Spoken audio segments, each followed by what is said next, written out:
At the top 7, the city of Detroit, nonprofits, and Detroit schools are teaming up for a new plan. Now, the goal is to get local students to stay in Detroit. 7 Action News reporter Matthew Smith is live in River Rouge with more on the plan that's bringing groups together that don't always see eye to eye. Yeah, we're talking about charter schools and public schools. So often they're fighting over the same thing. Think of it this way. I got a cup of coffee here. This is like 2/3 full. What if you had a couple dozen people trying to drink out of this? Well, the easiest solution would be to grab what's around, right? More coffee. That's what's happening in the city of Detroit. There's a lot more students that aren't even haven't been going to either Detroit public or private schools. In fact, they're all shipping out. 1/3 of the school students in the city of Detroit are actually heading to places like this, River Rouge.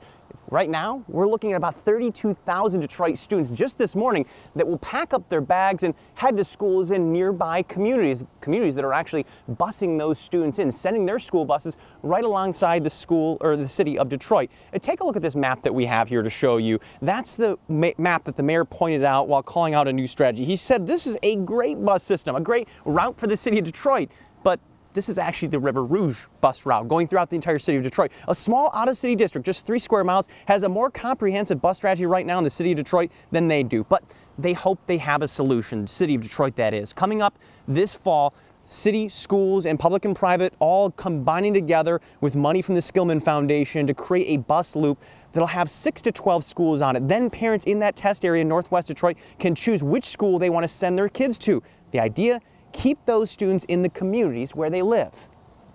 What's interesting about it is that many of these children who are leaving Detroit aren't necessarily going to better schools. They're just going to different schools because we don't talk about what is great in our city.